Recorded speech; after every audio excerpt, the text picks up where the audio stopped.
YouTuber আহিছে আজি মানে কেৱল তেওঁলোকে কণ্টেণ্টৰ কাৰণে আহিছে ভিউজৰ কাৰণে আহিছে সঁচা মিছা একো বিশ্বাস নকৰি তোমাৰ দুটামান ক্লিপ লৈছে আৰু ভাই মোৰ কথা ভিডিঅ'ত নাই কিয় ক'লা মোৰ কথাটো নক'লেও তোমাৰ ভিডিঅ'টো বনিলে মোৰ কথা কোৱাটোতো চোৱা মই তোমাক একো কোৱা নাই মোৰ কথা কিয় কৈছা ভাই Hello everyone, আজিৰ ফাৰ্ষ্ট নিউজটো হৈছে ৰিপন পাপু এণ্ড পূজা ব্লগৰ কণ্ট্ৰভাৰ্চিৰ বিষয়ে আমি কণ্ট্ৰভাৰ্চিটো আৰম্ভণিৰ পৰা গোটেইখিনি এক্সপ্লেইন কৰিম ফাৰ্ষ্টতে কেইদিনমান আগতে এজনী মৰিগাঁৱৰ ছোৱালীয়ে কৃষ্ণৰ ৰূপ ধৰি থাকোঁতে বাগৰি পৰে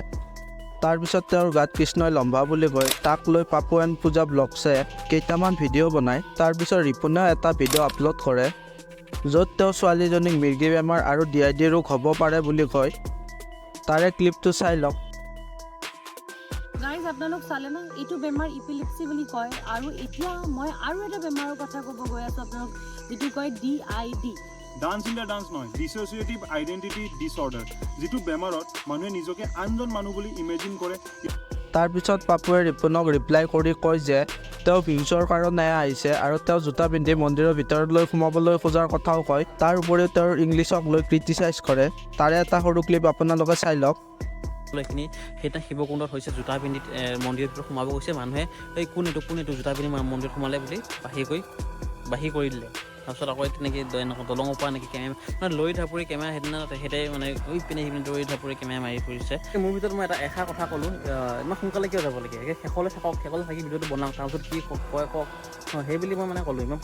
পলাব নালাগিছিল নহয় বোলো ইমান সোনকালে সেইটো ক'লোঁ সেইটো সঁচাকৈ কাৰোবাৰ গাত লাগি গ'ল কেৱল তাৰপিছত কালি ৰিপনে আকৌ পাপুক ৰিপ্লাই দি ভিডিঅ' এটা আপলোড কৰে আৰু তেওঁ সকলোখিনি কথা এক্সপ্লেইন কৰি কয় তাৰে এটা ক্লিপ আপোনালোকে চাই লওক স্ক্ৰীনশ্বটটো দেখা পাই আপোনালোকে কি বুজিলে যে as a good friend I message দিম মই মেছেজ কৰি পেলাই সুধিছোঁ যে ভাই মোৰ কথা ভিডিঅ'ত নাই কিয় ক'লা মোৰ কথাটো নক'লেও তোমাৰ ভিডিঅ'টো বনিলে মোৰ কথা কোৱাটোতো চোৱা মই তোমাক একো কোৱা নাই মোৰ কথা কিয় কৈছা ভাই ক্লিপটো মই লৈছোঁ বাট মোৰ ওচৰত এনেকুৱা মানুহ নাই ন যোনে গৈ পেলাই ব্ৰিজৰ অপজিট ছাইডৰ পৰা ক্লিপ ল'ব হয় না চাওক একবাৰ ফটোবিলাক চাওক নেক্সট নিউজটো হৈছে ভূষণৰ বিষয়ে ভূষণে ৰিচেণ্টলি এটা পোষ্ট দিয়ে য'ত তেওঁ এইবাৰ ব্যতিক্ৰম কৰিবলৈ গৈ আছে তেওঁ ৱৰ্ল্ডৰ চবতকৈ ঠাণ্ডা চহৰ ইয়াকুছলৈ যাব য'ত এতিয়া প্ৰায় -50 ডিগ্ৰীৰ পৰা 70 ডিগ্ৰীলৈ হ'ব পাৰে তাক লৈ ইনষ্টাগ্ৰামত কি দিয়ে এবাৰ চাই লওক মেইন আপোনালোকক দেখাম -50, 60, 70 ডিগ্ৰীত মানুহে কেনেকৈ বসবাস কৰে গতিকে এইটো out of the box trip হ'ব আৰু একদম বহুত হাই বাজেট ট্ৰিপ সকলোৰে আশীৰ্বাদ বিচাৰিছোঁ আৰু নেক্সট নিউজটো হৈছে পৰমাৰ বিষয়ে পৰমাৰ এনিমেল প্ৰেংক ভিডিঅ'টো ডিলিট হৈ গ'ল তাক লৈ ইনষ্টাগ্ৰামত তেওঁ কি কয় চাই লওক নমস্কাৰ আপোনালোকেতো গম পায় যে মোৰ এনিমেল যিটো ভিডিঅ' দিছিলোঁ প্ৰেংক ভিডিঅ'টো সেইটো ৰিমুভ হৈ গ'ল ইউটিউবৰ পৰা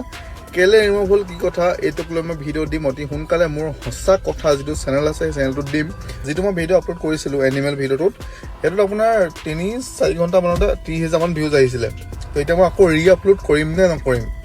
তাৰপৰা মোক প্লিজ কমেণ্ট কৰি কওক আৰু আপলোড কৰিলে মানে মোৰ মানে ভাইল পি চেনেলটো মই আপলোড কৰিব মানে এতিয়াতো নোৱাৰিম কেইদিনমান টাইমৰ পিছতহে পাৰিম গতিকে কোনটো চেনেলত মই আপলোড কৰিম আপোনালোকে প্লিজ মোক জনাওক নেক্সট নিউজটো হৈছে ৰাকেশ জুনিয়ৰৰ বিষয়ে ৰাকেশ জুনিয়ৰে নতুন ট্ৰিপৰ ঘোষণা কৰি দিলে তেওঁ এইবাৰ ট্ৰেইনত মুম্বাইলৈ যাব আৰু তেওঁ তাত ফিল্ম চিটি আদি দেখাব বুলিও কয় নেক্সট নিউজটো হৈছে পাৰ্লিয়ামেণ্টৰ বিষয়ে আজি লোকসভাত 2জন মানুহে সোমাই লোকসভাৰ ভিতৰত 13 গেছ এৰি দিয়া দেখা যায় তাৰে এটা ক্লিপ আপোনালোকে চাই লওক